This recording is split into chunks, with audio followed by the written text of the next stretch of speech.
Hello and welcome to another episode of Property-Pxrn Stars, the premium property podcast brought to you by your hosts David Lindley. And I'm Matt Giggs. And today our Property-Pxrn Star, our guest is none other than Jordan Yorath of Monroe Estate Agents in North Leeds. So Jordan runs a really interesting estate agency, a 2-office estate agency there, specialising in the premium marketplace, and has been running since mid-2020. So we get a mid-lifespan insight into his business. But what's especially interesting, so Matt knows I'm a bit of a data geek. I like my research and my stats. And prior to the podcast today, I was looking you up, Monroe Estate Agency. Yeah. In the marketplace. And usually what I do is I go and look at the whole of the marketplace, and then because what we deal with is just the premium, is I kind of up the price range and then go into that market. But I was stopped in my tracks because even for the whole of market in the area that I looked at for you, which is probably about right, but maybe not, Monroe Estate Agents were the fastest growing estate agents in the area. I thought, wow, that's astonishing. Firstly, that's a feat in itself. But secondly, for an agency that specializes in the premium end of the market to be the fastest growing in the whole of market is really, really interesting. So, hello. Hello. Well, that's why I invited you on, right? You know, we want the best of the best. So exactly. And thank you for joining us because we want to know about that. So, talk to us about that then, but maybe let's start at the beginning and we can get to that point. Yeah, sure. So, what's your story? How did Monroe Estate Agents start and come to be in the place that it is now? So summer of 2020, lockdown 1, I was doing bits of deals here and there, more sort of commercial, if you like, blocks of flats, etc. But to be quite honest with you, I didn't have much on. And Leanna, who's my partner and she's my business partner, she had just been let go from a contract working with one of the banks doing fraud investigation. We originally met 2009-ish. We worked at the same place, which was King Sturge, now Jones Lang LaSalle. I was on work experience, I was T-boy. She was on a new home site.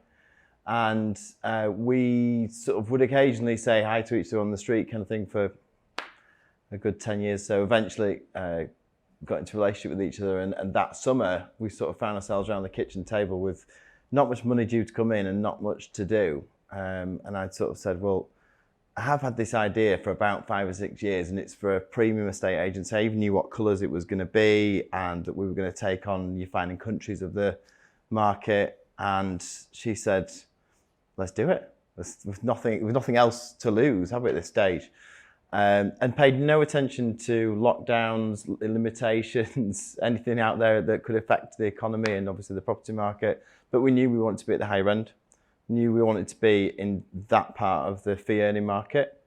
And also I knew because of who I am as a person and my history in that part of Leeds, I could do really well because I was so well connected.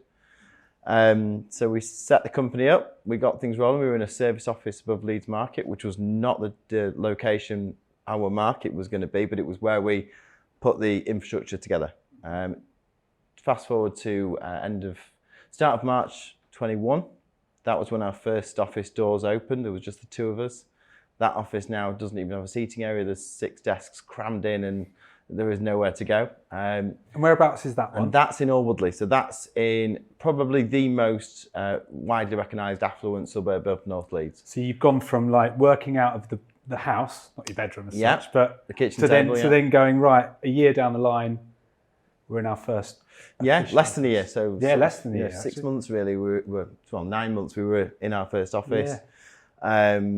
We'd put every penny we had into it to make that office happen and to look the part. So we didn't start with just 2 desks. We started with 4. We started with really good, flooring and signage, and we threw everything at it because the idea was, well, if we're going to play the part, we need to look the part. So we sort of went straight in. And over the first 3 or 4 months, I remember sort of seeing properties go on the market that we'd never got called to evaluation of and thinking, why have they not called us? Because we've got a nice office. Yeah, I've got a nice office. I'm in the location. Do you know who I am? But no, and we weren't getting those calls to even do the valuation. Okay. And then something seemed to change that summer. And suddenly people recognised us. And it was the marketing more than anything. We were the only ones in the North Leeds market doing presenter-led videography on every single one of our listings. And we said that was our part of our sort of no blueprint service, but to our marketing standard, that's what we were going to do. And fast forward again, 12 months on from there. So now 18 months in business last summer. And we've become the most instructed agent and most sold agent, over 400 grand in North Leeds, LS 17, 16 and 8, which was the market we were focused on. So our journey was relatively short and sharp. It was 2.5 years from, kitchen table to here's where we are today as market leaders in that location. So yeah, it's been quite a fast. Just pick up on that, because I think it sounds really easy to the viewer. There's a lot of people that would love to be in your situation with the success that you've achieved over the last 3 years. But how hard were the first 6 to 9 months that you mentioned, getting it off the ground, if you like, and being in a situation? For me, the first 6 months was incredibly enjoyable, because the first 6 months is where it's ideas. It's, can we do it that way? Does it work that way? What does that font look like? It's all the fun stuff. And it's all the bits where you go, that'd be a good idea. And then you think, can we implement that? Yeah. You're excited, you've got the energy. Yeah, loads of energy, but they were not the days of, up at 6 and sleep at 12 and anything in between was just, laptop, phone call, etc. and out appointments. Those were the days of, that'd look nice, let's do it that way. And it's exciting, and that's the entrepreneur kicking off, isn't it? That part. But, I've been an agent I always describe it as being from the womb. My mum was a developer. I got into agency when I came out of university because, as a byproduct of development, she had a letting agency. It was called Flats in Leeds. It was the most Ronseal brand you could have. But what a brilliant one, because the website would get like 15,000 visitors every month. Yeah, it's done for you, isn't it? Yeah, it was brilliant. And then in 2013, we sold that to Countrywide. So that 5 years from uni to Countrywide was a huge learning process, but was the start of real agency for me. And in that period of time, I learned so much about what didn't work. Yeah. So print just didn't work for us. Editorial did. You saying Mr. Quirk last week that the sort of the PR that works. That's a real credibility. Untapped market. I think people don't really focus on. No, they don't. 100%. So you did. 100%. Yeah.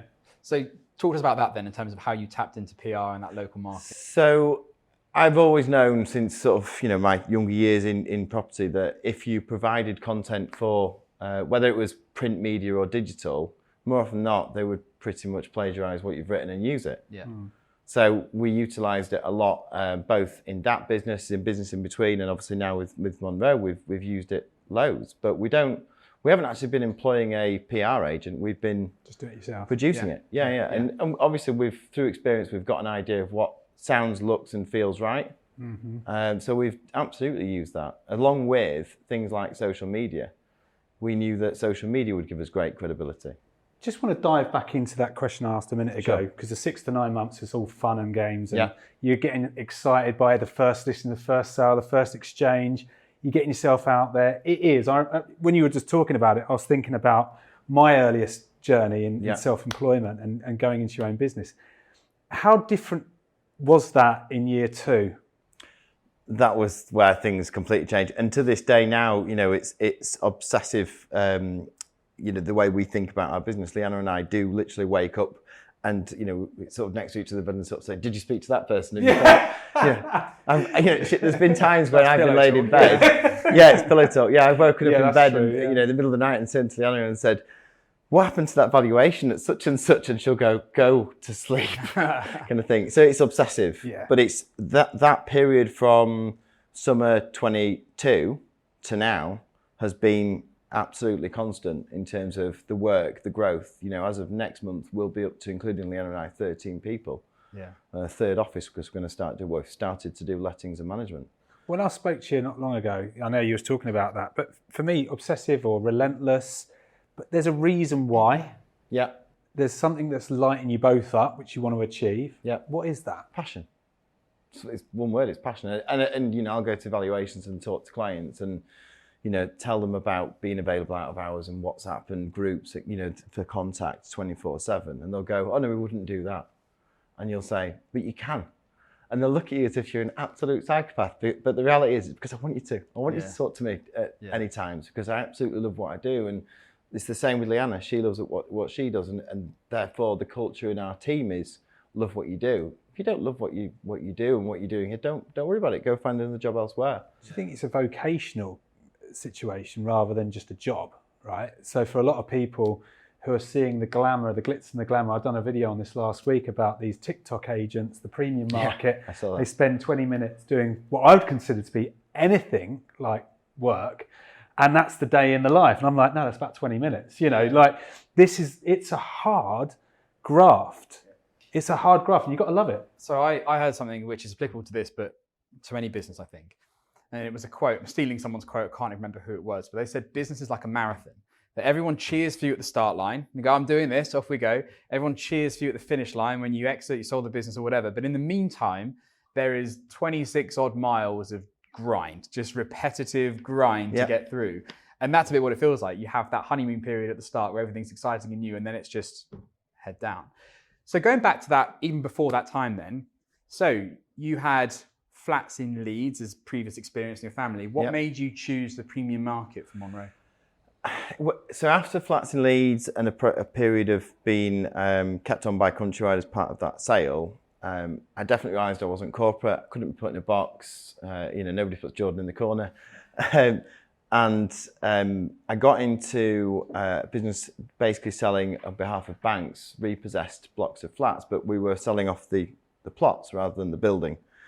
And through that, we agreed some quite hefty fee positions. And I realised that in this, and within that business, we had that side, and then the other side, which was Mr. Smith with his flat in a particular building in town will sell for you. And of course, the market rate for fees, 1.5% if you were lucky in that particular sub-market.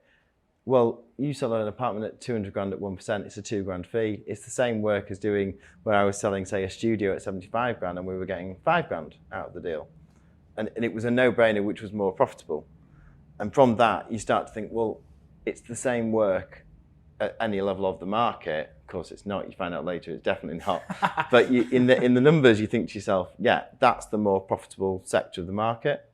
And about 2015, 16, that was the period where I started to think about this. I wonder if there was a market for a new agent who came in, who was independent and did things differently. At the time, I never followed through until Monroe.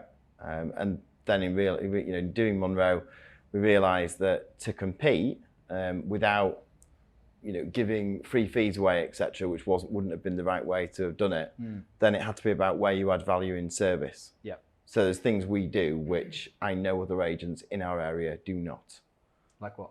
For example, mortgage valuations. So a mortgage surveyor comes to do a valuation at one of our properties that we're selling.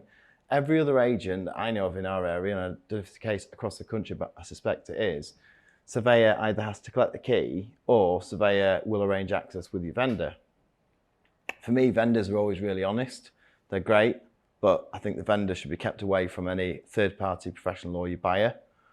So therefore, we attend that survey. We help provide them with the right evidence. We demonstrate the interest and market demand for that property.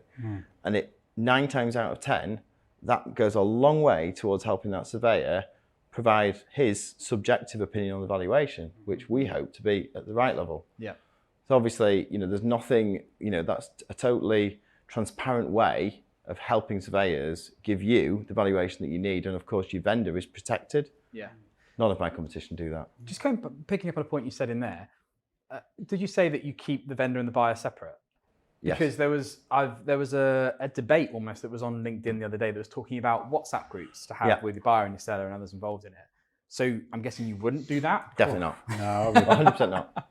We find where we've got WhatsApp groups with our clients, and there's no rhyme or reason for which clients are easier to have that WhatsApp relationship with.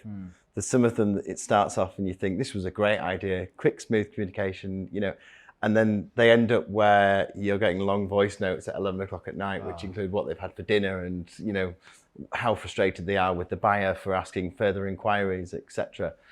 But ultimately, my sort of big thing is to keep the two sides apart. Be the agent, be the person in the middle, and do the service of, communicating and negotiating and dealing. It's an emotional transaction. Yeah. So emotion can take over. How many times have I've worked in leadership in my earlier years, and you send the email, to a team because something's gone wrong, and the next day you wake up and you think, I shouldn't have sent that. And you can imagine what buyers are like in the heat of the moment, and how easy it is to just drop a message into a group. Then once that relationship's gone, it's very hard to rebuild. Oh, 100%. There's a lot of things I've said over the years where could it be said in a text or could it be said in a phone call? And sometimes a text can be received very differently to what it's sent. There's that stat that only 11% of communication is the actual words, and the rest of it is the tone, the eye contact, body language, everything, volume. My Uber driver this morning, when he pulled up, Leanna mustn't have put the house number on our street.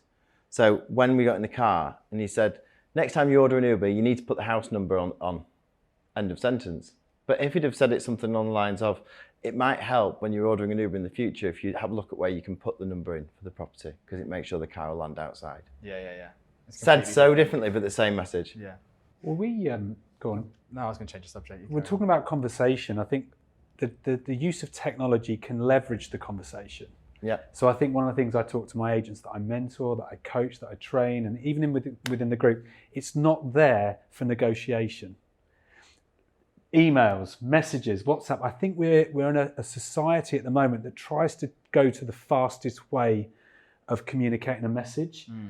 And it's not the best way by any stretch. I think actually one of the differentiators, you're talking about differentiators with going out with a surveyor, is the biggest differentiator today is the way you communicate verbally, the way you listen, the way you understand, the way you get present with the customer to understand the questions and the answers that you need to provide. And especially when it comes to negotiating. I mean, in the last 6 weeks, I've been going out meeting clients, vendors, as part of training agents. I'm going in to do it myself again. And, it's been enlightening, because actually what I realized 12 years ago when I started gigs, and 20 years before that, or however long it was, is to be the best agent in your field, you've got to be the best at communicating and understanding and delivering solutions. And that's something that I think we can sometimes, when you've got all these groups and this tech going, it can be easy to lean on that. How do you see that in your business? So I listened to a podcast with you on as a guest, and you said it very eloquently as conversion happens in conversation. I nearly said it again a minute ago when I was talking, because it's and that stuck with me when I heard you say that, because it's so true. I will sort of oversee things within my team, and they'll send a quick WhatsApp or an email, and I'll be straight onto them because I don't miss a thing, and they sort of say, do you realise how hard it is to work for you, because you are constant. But for me, a phone call, hey Mr. Whatever, can we have a discussion about the price and the market at the moment? Can we come and see you? Rather than things are tough at the moment, can we look at a price reduction? That just comes off so wrong in a message. I was on the way here like you were, with a few different calls here and there, and I have the client, and he's someone I know, and he's put in this WhatsApp group that we're setting up. Don't want a board at the moment, you can have one when it's sold. And within a minute of me speaking to him, he agreed that if he doesn't have a board, he misses out on the core part of the market. So I know if I didn't intervene, that would have probably just been, okay, that's fine, we'll wait until the property's sold. The opportunity. And I just think this is where agents are missing huge opportunities at the minute, especially in the higher end market, where I was talking to one of our colleagues over there about how do you come into a market like that and take on the big brand names. And for me, the big brand names don't necessarily always have, and this is not for all of them, the people below it to interact, to integrate, to the identities below that they emotionally link you to the business, to the brand. There's a question I always ask at the end of every valuation I attend, and it's this. You've had 3 agents out, or how many agents you've had out. We've all said to you the same price. We've all given you exactly the same fees. What do you really want? And a lot of them will sort of, the person who's going to sell the property. But how is that service given to you? How do you really want that relationship to be? And they will give you something. And it will more often not come back down to communication. 100%. And fortunately, during the course of my pitch to them, I've already told them about all the great ways in which we keep in touch. The fact that I still, to this day, do not have a business mobile. I couldn't stand to have one. But I am available to you. So is Leanna. And that we have a WhatsApp group. And I'm going back to the point that I've already sold them on that particular element of our service. When you say business mobile, do you mean you just have one mobile number? I do not have a separate number. That would drive me absolutely crazy. So going back to the start, how did you How did you win your first few instructions and get Monroe off the runway and in the air? So I think our first ever instruction actually came because my mum had sold a property to one of her friends. They'd just done a refurb of it. He was going to sell it. And it was basically the perfect opportunity for us to sort of, flex all of the marketing capabilities we had. Yeah. So we did video, we did photo, we did drone, we did floor plan, we did EPC, and we did Matterport, which I no longer use. I can't stand Matterport or anything similar. Nothing against Matterport. Just because I feel like it overexposes and it bores and it points out cracks within a property, sort of round it up. So we don't use that anymore. But that was our first sort of showpiece, if you like. Yeah. And then from there, we got an instruction about 100 metres up the road from our first office. And that was really the one that got us going, because that was the first significant sale that we did. How did that one come about? That one came about because a guy who was a landlord of my business 10 years ago had seen on LinkedIn that we were doing what we were doing. I think he'd seen the Scarcroft property with the showcase of marketing. We were the first agent doing this sort of presenter-led video thing in the area at the time, not just a mobile phone jerky, and no purpose. That's another thing that we've made sure everything we do has a purpose. It isn't a tick box exercise. I'd rather people say, why do we do it? Because Monroe do. And actually, me be able to say, well, I do it because. So he gave us a chance against other agents who were very established, 20 years in the area, family businesses that have been around a long time. He gave us a chance. We didn't do it wasn't a cheap fee. It wasn't there was no special terms kind of thing. He just gave us the chance. And we performed. And from there, we were very quick. Whenever we agreed a sale, as soon as we knew it was watertight in terms of DD, the sold board was straight up. We never wasted any time getting a sold board up.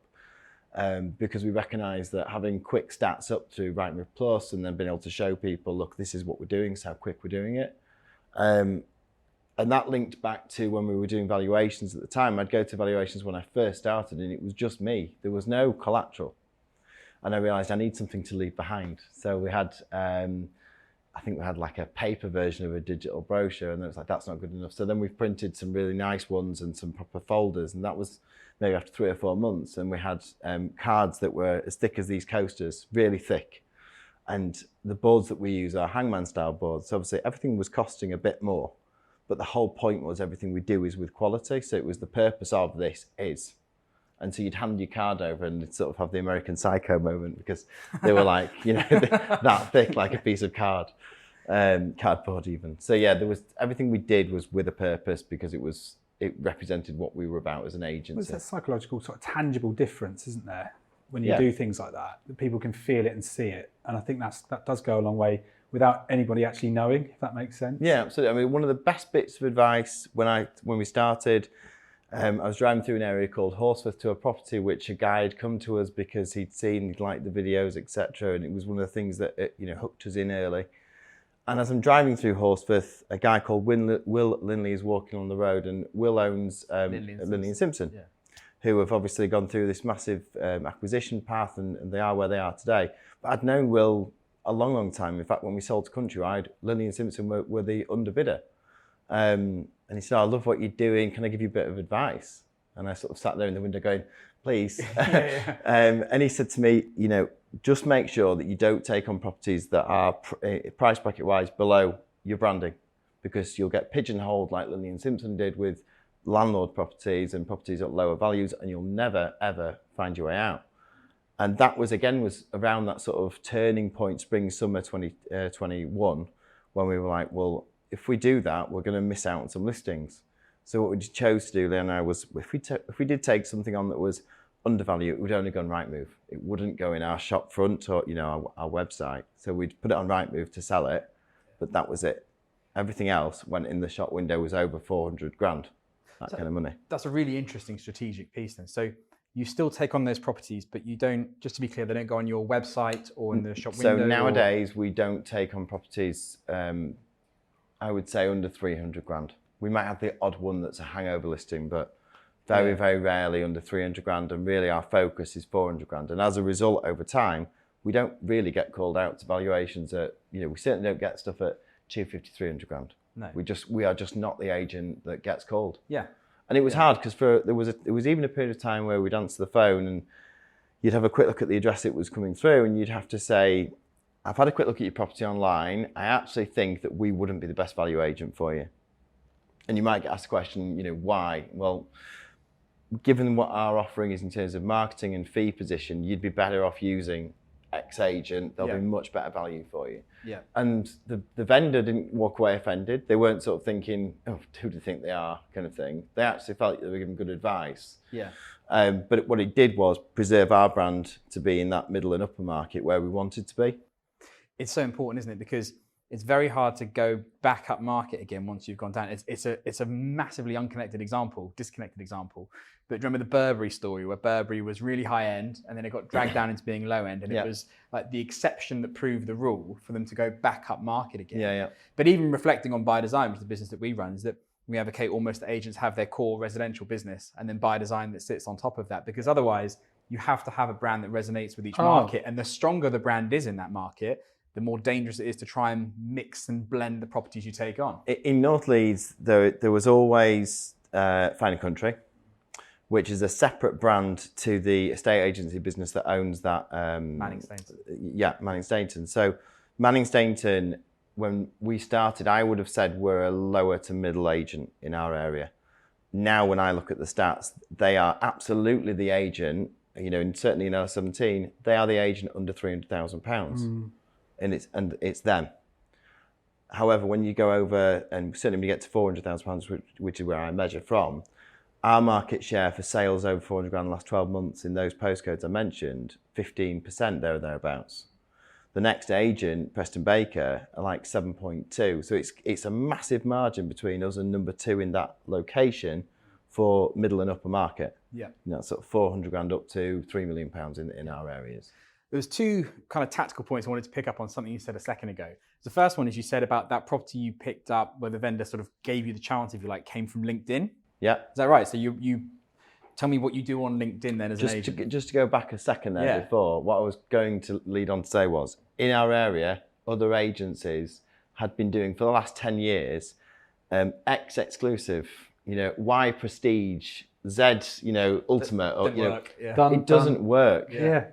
You have to separate. Yeah. And with us, we never wanted to be a split brand. I've had people say to me, why don't you set something up to take on the lower stuff? Don't want to be down there, don't want to be associated with it, want to focus on this and want to smash this, and that's what we've done. Yeah.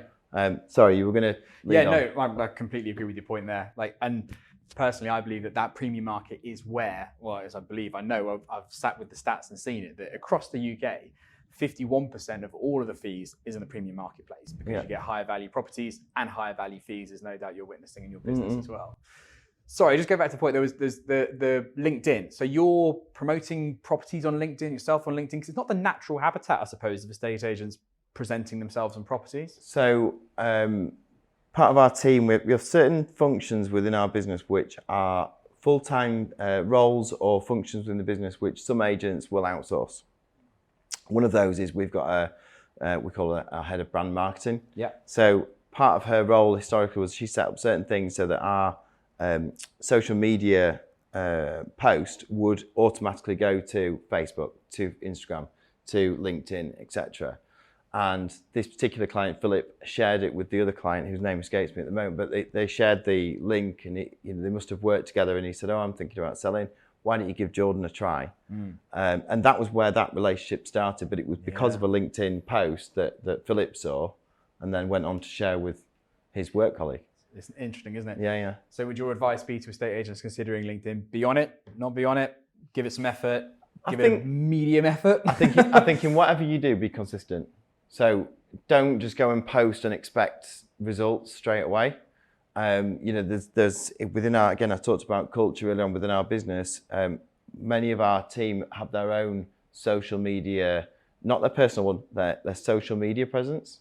So, in our Woodley office, you've got, I think it's Selling with Kira, Real Estate with Brady, whereas in Boston Spa, there's RJP Real Estate. Rowan, our manager there, has got her own. They've created their own personalities online. but they're consistent with it. So they consistently post and tag, etc. And over time, it's generated a following of their own and their own results, not just tagging onto Monroe's social media following.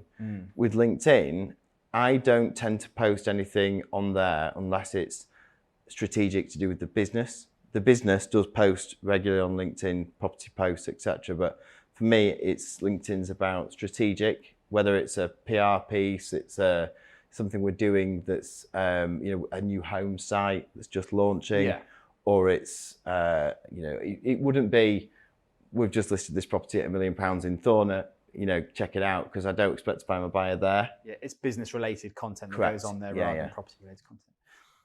And then the second thing that you said, which was interesting, was earlier on you said we didn't do print, that wasn't for us. Yeah. And then you said we do the business cards, we do brochures, we do folders. So distinguish print for me then. So print being newspapers, magazines, etc. We have a small budget we'll occasionally spend in certain publications, but what we're not is we will not go and say, give me one side A4 every month in your county magazine. Yeah. And I'll take a quarter page in the Yorkshire Post every week. So you're telling me your premium clients aren't asking to be in a magazine? No. There you go. And what print do you do then? Obviously, in terms of our stationery, we have stationery from the business. We've just actually done a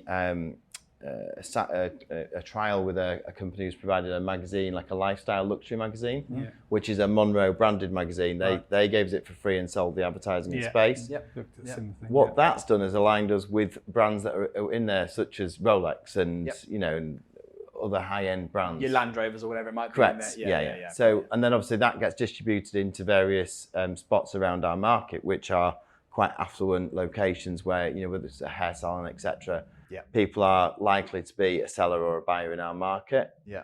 So we've just done that. But what that is that's a Monroe summer property magazine, not an advert within. Yeah, it's your own. You're not in somebody else's. Correct. And the distribution's controlled by you. Yeah. It's a unique selling point for your business. And it's credibility because it's us. Yeah. Rather than out of our control. Yeah, makes perfect sense. The other print that we do nowadays is really just our own branded stationery, etc. that we give out, whether that's pens or whatever. But it's with corporate stuff. Corporate stuff, But it's certainly not. We don't intend on advertising regularly in print publication. So we do flyers, direct mail cards, things like that? So again, we've got an interesting take on flyers. When Leanna and I first started, we spent quite a large sum of money on thick gold foiled flyers which were a different shape, and it was about getting the brand out there. Yeah. And I remember, in sort of winter, December months, we go, right, okay, we're going to fly all these streets, and we were out there together, like literally up and down streets with these really expensive flyers. And I don't think we got any valuations off them at all. And it was like, that was really, really expensive mistake. And then we started to do flyering with a more area-focused message. So with that, what we did was Leanna's parents. So Leanna's father is Dave's our head of market and distribution. That's the official title. Oh, nice. He's our flyerer. So Dave and Sharon, Leanna's parents, they'll go out with area-specific flyers. So we don't produce, say, 10,000 of the same. It'll be 1,000 focused on a certain suburb or area. Yeah. And we'll say, and it'll be a message. We just recently sold 4 houses in your area over this price, or we're looking for more properties between X and Y price range in your location. So they're quite specific calls to action. Yeah. So if the vendor has read the message, they'll see that actually it's not just, hey, we're an estate agent and I'll do your half price fees if you respond to this flyer. It's, I've got people looking for properties just like yours. And by the way, here's 3 examples that I recently nailed. Yeah. I hate the expression, but it's kind of hyper-local specific marketing, isn't it? Yeah, absolutely. So what were we going to say? So it would be silly not to ask about, we've talked a lot about marketing and how you got off the ground and how you've consistently built your brand. Tell me a little bit about the challenges that you're facing right now in business, in the premium end. What would you say the top challenge for you right now is? I think because we've grown over a relatively short period of time, and we've got used to having 2 offices, and when we do have a 3rd office, although it be a different sector We're hoping we've put the right infrastructure in place from day one with that business. When you say sectors, you mean that was lettings, you say? With lettings, yeah. So we're sort of, it's the same brand, but just we're trying to treat that as a new company altogether. Focusing on the sales side of things and your question there, so we've grown to this sort of bigger number of people. So we didn't want to be a franchise model. We never want to sell, we know we can't sell a sales business very easily when it's, we're at the heart of it. We knew we wanted the culture to be, people were enjoyed their roles, they were passionate about it, they wanted to do the job really well for the client, not just do the job for them to be their own pay packet.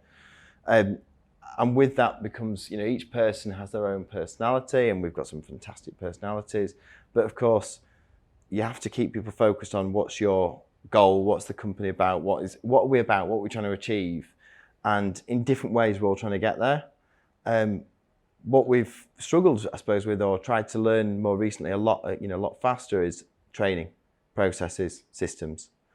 And that's where we have to be, as a company, I think we have to be quite careful, because if we go so process driven, then it will lose this, unique service that we're giving to people, because it's, quite a personal service, but it's individuals' personalities providing the service. Yeah. So there's a fine line between going, okay, we're now a certain size and this is how it has to be. And I think a lot of you just people fall get off to the that edge place into and what everybody else is. they do lean into process and repetition and making sure certain things are being done. And then you can sometimes lose the heart and the soul. That's it. And the heart and the soul is the bit that should be number one for me. And the processes should lift that. When I get often asked to go and do training, which I do occasionally still, it's for what's the purpose of it? What are you trying to achieve with the training? Is it me coming in, inspiring, injecting, then leaving, and then nothing really changes? Or is there a bigger piece here that you're trying to achieve? What's it to do with? And I think, training you talk about consistency. You obviously played football as well in the past. This is a profession we're in. So you need to be professional, and professionals train. They work on stuff consistently. And I challenge agents very much on that basis. How often do they go into the mindset of blame and excuses before they actually try and investigate and invest in how to be better at what they actually do? And actually training is a big part of it. It's a very interesting part, but keeping your culture clear on what is it you're trying to achieve. And I think we've got lost there along the years. There's no doubt in growing a business over 11 years, the success we had in the early days, that you sometimes lose your way. Yeah. And it's how quickly you get back to 100%. What it is that you started it in the first place to achieve. The one thing I think is a message I try and drum home within our team is about listening to feedback. Yeah. Whatever your faith choice is, God gave us 2 ears and 1 mouth. And quite often that's about listening to the feedback. And the feedback comes in so many areas, doesn't it? It comes from vendors, it comes from buyers, it comes from people around the business. And if you choose not to listen to the feedback and do anything about it, then you will continue to be the same business until you've gone off the cliff and you've disappeared. And it's so important when you're in your own business. I mean, I've got a couple of saying questions are the answers, right? And feedback's a big part of the piece where, you invest a lot of time in the average valuation time. If you look, it's an hour to prep. There's probably at least an hour and a half, 2 hours on these appointments. Yeah. Especially with the size, you're investing 3 to 4 hours in a client, and they've got no financial obligation to you. So if there's one thing they can give you that's going to add value to your business without it being financial, it's their feedback. And it's really important actually just to share this, because I think for the viewer, you can hear from your kind of passion, Jordan, how important the feedback is. You were talking about earlier, I nearly intervened. But this week, or this morning, I've just listed a house for 1.25 million because I booked in feedback about the business and the journey that I had so far. And actually that call led them into saying that they were aligned. We were aligned. They knew how important certain things were that we had discussed because we were really interested in what their thoughts were. Yeah. So I think there's so many interesting nuances in that. And I think anyone that's growing a business at the minute, if they've got a core brand looking to add something on, that you've got to continually get feedback from the people in your team, but from your customers into making sure you're on that journey. Well, when you go to market with a property, you go with hopefully the agent is driving the strategy, the price, how it's marketed, where it's positioned. But after a certain period of time, it might not be working anymore. The market might have changed. The perception of that property may have taken a different route because of things that weren't considered at the start, that you or the vendor, hadn't even thought of. Yeah. And you could keep banging that drum, and actually you're just going to make things worse, drag the property through the mud, and it, it'd be disastrous. But you've got an opportunity any day, any moment in time to go, okay, well, should we take a break? Do we need to change the strategy? Should the marketing be revamped? There's been occasions where even we've sent our photographer back and said, actually, we didn't get the bang shot. It wasn't there. Could you stand here? I'm on Google Earth with my guy Mark going, stand here, and I want the drone flying in at that direction there. But and that's the shot. That shows a client that you're really giving this some serious consideration, and you're actually looking to achieve the best results for them. Similar story last week. There was a house that's been on for 18 months in total, and the vendors are so motivated. Normally when you say 18 months, your first reaction as an agent is that they don't actually want to sell it. Yeah. These guys do. They've changed the strategy. But there was a front shot that was really difficult to take, and every photographer so far hasn't done it. 2 reasons. They didn't want to move the heavy bins, which is quite laughable in the first place. But actually, they really just didn't want to do it. And actually, I forced my guy. I said, no, you need to get back there. You need to do this. This is the angle. We've had 3 inquiries in the last few days since it's been relaunched, one of which I'm pretty convinced will probably end up buying it because it doesn't look like a block of flats on the main road, which is how it looked before. Yeah. But your point is that pride and passion over the results that you're trying to achieve for your client and getting their feedback along the way. Every property and every client is different. So how can you be at the premium end of the market and deliver them a one-size-fits-all service? That is never going to work. In every single house that you go to provide a valuation, there is a different reason they are selling. There is a different destination they are going to, and there is a different price point that they'll be in. So you've just got so many variables. You need to tailor everything that you're doing to the client and the property, and that's communication. How do they want it? Do they want to be in a WhatsApp group? Yeah. You have clients that say, I don't want a board. Yeah. And in some cases you go, to be fair, your property is in the middle of a load of fields. There would be absolutely no point in a board here. You'll have clients who'll say, we don't want to be in a WhatsApp group with each other anymore. Yeah. Well, let them stay in. I'm coming out. In those cases, we've been cases where Leanna and I have effectively acted as agents on both sides of that table. We've sort of met in the middle with communication and gone, can you ask yours if you're happy with this? Can you ask yours if you're happy with that? But that's what you have to do sometimes because, they just don't want to speak to each other anymore, as an example. It's clear to hear the passion and also there's a perfectionism to what you're trying to achieve, which I pick up.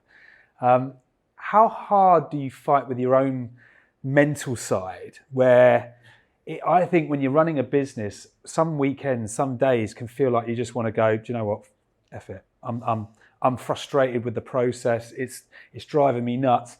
How many times do you have to pick yourself back up, and how do you do that? It's very rare that I don't wake up in the morning and it's go time kind of thing. But one thing I would say is balance has been massively important. But I think that's anybody in business. So as you get busier and more successful, you do become a victim of your own success. I know that we are so in demand in our location, that our locations that getting Jordan Yorath out of the situation isn't that easy because I've been usually the first person they've met. Yeah. And I do offer my personal number. And when you get to, I think we've got, for getting off market on new home stuff, there's at least 160 properties in our on or sold, collection at the moment. There's plus off market stuff. There's probably 200. And it's intense. It's really intense, right? They want you. And there'll be times when the office will ring me and I'll be between properties and they'll go, can you ring such and such? He needs a cuddle from Jordan. And you'll go, right, okay, tell me what the current situation is with that client. A brief update, I'll have a chat with them for 5 minutes. And it's credibility, isn't it, right? They'll go, I've had the Jordan Yorath touch, I'm happy with that. However, when it's as intense and you love what you do and you're so passionate about it, you do become a bit of a victim. So there's been times when it's been like, I need to train. So I have to train at least 5 days a week, if not 7, because it's what my mental health needs. I've 5 years ago. So when you say train, like physically gym, do something, fit, whether it's, a walk is probably not quite enough for me. Leanna, walk with the dog, that'd be great. Yeah. For me, I have to break a sweat and do something that's, gets my adrenaline pumping. To get that balance right. Yeah, helps you to and deal it with doesn't the involve me challenges. having my phone somewhere near me. Yeah. Yeah. Because if there's an excuse to be on my phone, I will. Right? I will pick it up. I can't can't take me to the cinema or, anyway, it's just not possible because it's there, is it not? So it has to be taken off me. I'm like, this is great because I'm talking to you two and the phone is at least 50 meters away. Locked it away in a safe. Yeah. So, for me, balance is a massive thing. I went through a period of my time where, my mental health broke down. I had addiction issues. I eventually went bankrupt. So I've been at a point where more than that. Nearly 5 years ago, I was literally living in an apartment, a ground floor flat with no central heating. I was struggling with addiction. I was on housing benefit and any other benefits I could get hold of. And my mental health was completely broken. And that followed a period where a couple of years before you'd have looked at me and gone, God, he's doing really well. He's flashed down. He's living this life. He's driving that car. He's going on this holiday and he's doing this, that and the other. But I led myself very quickly into a place where I broke. I was completely and utterly gone, went through a divorce, lost properties, before bankruptcy, everything just crumbled. So this time round, and especially working closely with my better half, that's helped because she's the one who'll say to me, look, I've got this bit of the business, you're that bit, but if you don't take various steps to keep your mental health and your balance in check, you'll break. So it's rare that I wake up in the morning and I'm not on go time. I used to get really, really strung on things like, if a vendor didn't choose us. There was a conversation on the train this morning, a vendor had not chosen us. And I spent 10 minutes trying to get out of him the reason why, under the guise of, give me feedback, tell me why it was you chose the other agent. And he genuinely he could not do it, but fair enough to him, he'd said, look, I've given my word to this other agent. And, and I tried every angle to spin this guy back round to us because I really wanted this listing. I really, really wanted it. And he didn't choose me. Now, in years gone by, I would have spent the rest of the day walking around in such a mood when it was just me and Leanna. This is a really great share, actually, but for a lot of people out there who they carry so much, the choice or being chosen carries so much weight for confidence. There's a perception that you can switch quite quickly into how you can lose or get rid of that emotion because it's actually really hard. I've been there in the past. You put yourself out there. Them, not me. You're kidding, aren't you? Now I just think, it's their loss. But there's a learning opportunity there. Absolutely. There's the opportunity to win twice as much if you take away what you need from that client. And you bang on with your balance and training. And everybody watching this shouldn't underestimate to be in the situation that you're in and to have gone through the challenges that you faced. It takes a hell of a lot of guts and courage. But equally, you've got to be aware now of what sent you down that path before.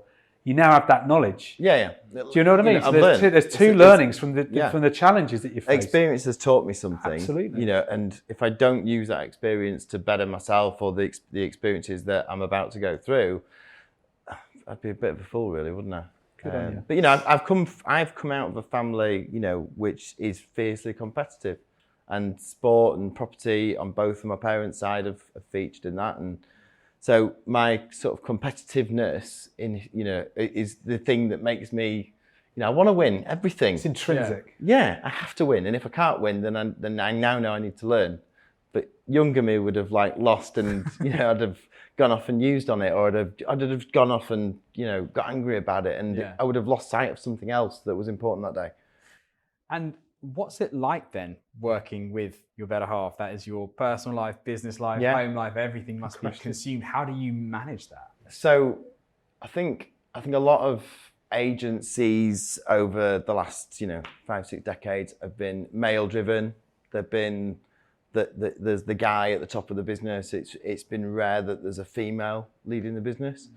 And I grew up, my mum started the business that I first came out of uni and worked in, Flats in Leeds. She was the founder of that business. And through the course of a very short period of time, I became the face of that business because I was the one out there, not afraid to ring up, a random phone number and say, you don't know who I am, I'm coming to see you. There was a guy drove to York from Leeds once to see, and, I really wanted him to give me his block of flats to let him manage them in Leeds. And, he had some quite unsociable tenants living in the building, let's put it that way, and the rents were not great. And I'd sort of said to him, you know, this is why I'm your guy. I'm good. And he said, look, I really like what you're about, but it's not broken. I don't need to fix it. I'm going to stick. So I'd driven to York, which wasn't that far away, but I'd made this effort. It was a big block of my day, and I said to myself, well, I'm not leaving here without anything. So I said, what about sales? And I'd never sold a property in my life at this point.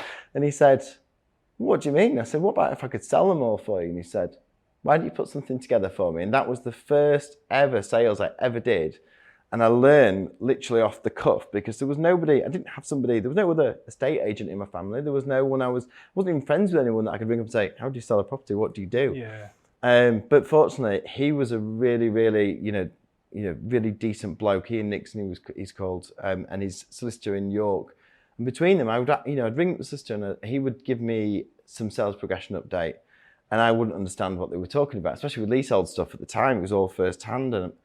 But I had the fortunate position of being able to say to this guy, Phil Robinson, and go, just tell me, what does that mean exactly, these leaseholder inquiries? What's an LP1? And, all these kind of things. And he would educate me. He'd say, okay, fine, you want to learn, don't you? So he taught me the way through it. And then I think we sold 20 over 18 months or something like that, a large number of apartments.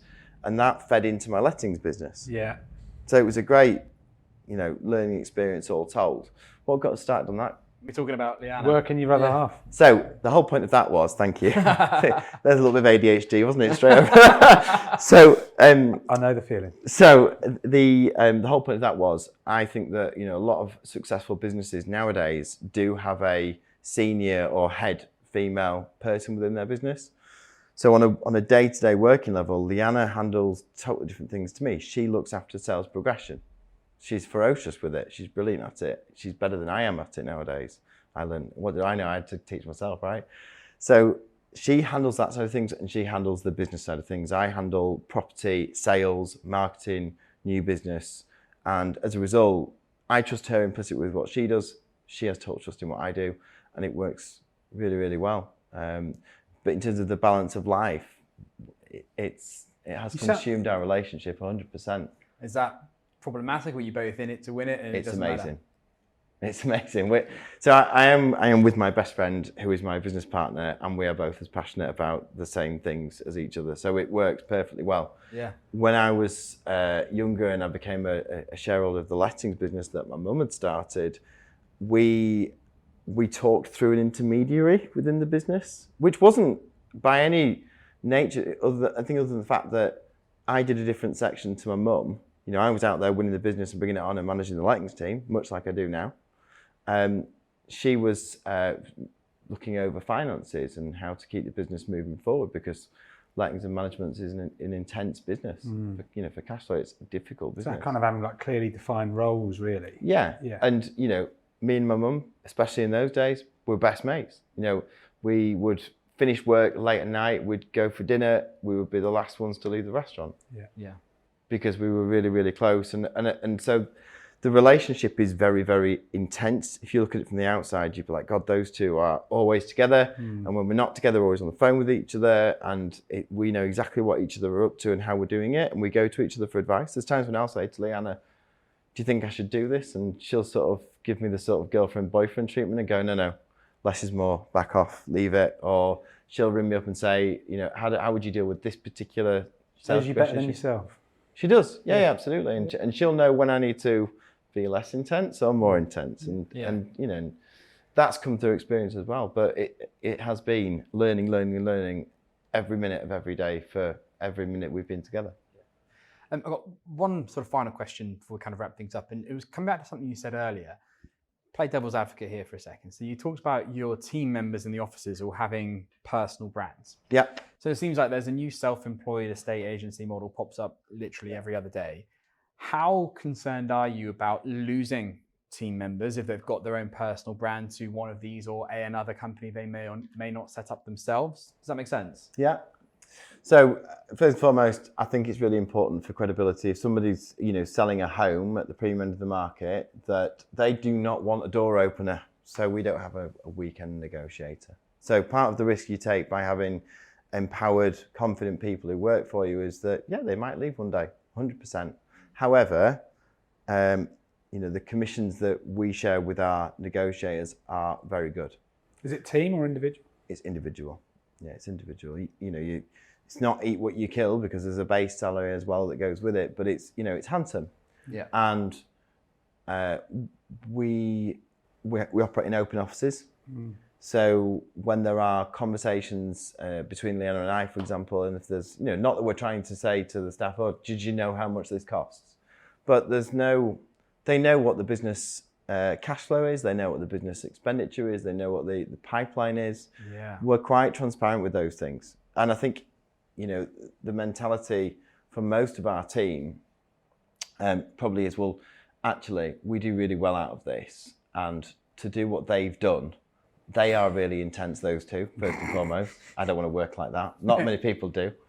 And also to get to that point in business, you look at us now, this third office, 13 people eating off the table before you reward yourself with anything lifestyle-wise. So it can be quite scary, I think, for somebody starting out. There's probably that sort of glimmer where you go, oh, well, if I did 20 deals a year and they were all paying 10 grand, then that'd be great. But to get to 20 deals a year at paying 10 grand, that's 20 lots of £1 million deals, isn't it? That is not a straight route for me to be. So I just think, if they wanted to go at some point, then they will do. And that's, great for them. But I just don't think our culture probably breeds people that resent who they work for, that think, I'm not earning much and they're earning everything. Yeah. But I'm happy to have the brands because I think it helps support our brand. Yeah, I completely agree, yeah. And I think, it's, in some ways, it's a compliment or a credit to you when you lose a good person. I mean, there's a guy who's opened up in our town 3 or 4 years ago. He's smashing it. He's doing brilliantly. But people they think you automatically hate them for doing well. That's another tick in my box as far as I'm concerned. Not that I'm taking the credit for him, but it's not a bad thing. Yeah. Because it means you've got to get better yourself, and you've maybe got to change things in your business to protect that if it happens again. But it's not a bad thing. It goes back to the learning mindset rather than the blame mindset, if that makes sense. Yeah, I think there's people that have worked for me in different businesses over the years. Two guys in particular come to mind. One worked in the letting agency. He is now co-owner of a company called North Property Group. North Property Group are one of the biggest investment property brokers probably in the country. They're up there with your sort of Aspen Wolves, etc. He bought a very, very handsome house off me last year. The other guy worked under me when I was doing my investment stuff in Leeds City Centre. He's got a great model, and he works he did recently worked out of my old office from when I closed down. So, and I was happy for them to succeed. I want them to succeed. They're in different parts of the market to me, so maybe I don't have any kind of like fear of competition kind of thing. But equally, when I look around at who's our competition in the markets we operate in, not at any point do I walk into an evaluation or see a listing and go, ooh, yeah, I couldn't compete with them, because I do think we offer something different. I do think that a lot of vendors will choose based on personality, won't they? Who they meet, who they like, who they gel with. Not everyone's going to love me. No. And you have to accept that as well. You'd hope so. I think it's very difficult to lose an instruction if you've won trust. Yeah. So I think trust's still the heart of every sale. But I think you can see why you're trusted, because you're so driven and passionate about what you're trying to deliver for your or what you are delivering. Well, that goes back to personal brand, doesn't it? You were talking about, the people in our business who've got their own personal social media. Personal brand comes back to, how you dress. I don't go to evaluation like this, for instance. I would always have tattoos covered over it. I wear a suit, a shirt, tie every single day in the office, because that's my personal brand. And each person who works in a estate agency has their own personal style, and they will find that to fit their market, won't they? Absolutely. For me, I want us to be seen as an independent, dynamic agent, but I also want us to be seen as credible and professional, like you were saying before. And professionals go to work in a shirt and tie for me. If you're a man, if you're a girl, there's a different dress code, which the girls at my office will tell you what that is. I think it's important that you know what your values are in those areas, and that they are important to you, and that's what you build your business on. So compliments to you. My final thing is just say well done. There's not enough people that are doing and achieving those results that get told those two words enough. Yeah, because you're doing it for yourself. So from the outside looking in, absolutely brilliant. Thank you. So good work. Speaking of professionals, Absolutely. You may or may not know that everyone has their own porn star name, whether they've assigned it to themselves or not. And part of being a guest on Property Porn Stars is we reveal your porn star name, which is, by now I should have remembered this, is your first pet's name and then your middle name. Got that right? Yeah, we float around mother's maiden name as well. Oh yeah, there was that. But let's do that. Let's go with that. Pet's name and middle name. Jodie Lloyd. Well, what? Jodie Lloyd. There you go. Is that your? So Jodie was my first ever family pet. She was a standard poodle. Yeah. And Lloyd is my middle name. See, that's quite a kind of normal name. You get away with that. I think it sounds a bit like a page 3 model. I'm not going to lie to you. Here's Jodie Lloyd from Essex. It could be on Love Island or something. I don't know how many podcasts we're going to have to get through before someone beats yours. What, Tiny Harrison? No, it's Kevin Tiny. Kevin Tiny is the format that we've just talked about. So yeah, okay. I love that. But Tiny Harrison is with your That's my mother's maiden name. So mother's maiden name second. So I'd be Jodie K. That just sounds like a normal name, doesn't it? Yeah. See, I think we'll stick with the format. However, my first actual pets were a pair of gerbils called Tony and Guy. Stop it. Seriously, yeah. Did you call them that? Yeah. Right, we'll end on that then. I'll bang the table. I shouldn't do that anyway. So sorry for the audio. But just to say thank you. Pleasure. Thanks for having me. No, thank you for being so generous with your time, with your insight, with your knowledge, and with sharing so much with us as well. Not only on the journey you've been on, but sharing more than you needed to in the journey that you've been on as well. It's incredibly kind of you to do that. So thank you. And for anyone who's been listening or watching, thank you so much for your time. Thank you for enjoying Property Porn Stars and our guests. We really appreciate it. If you have enjoyed it, don't forget to like, follow, subscribe, download, all those good things. And we'll see you in the next one.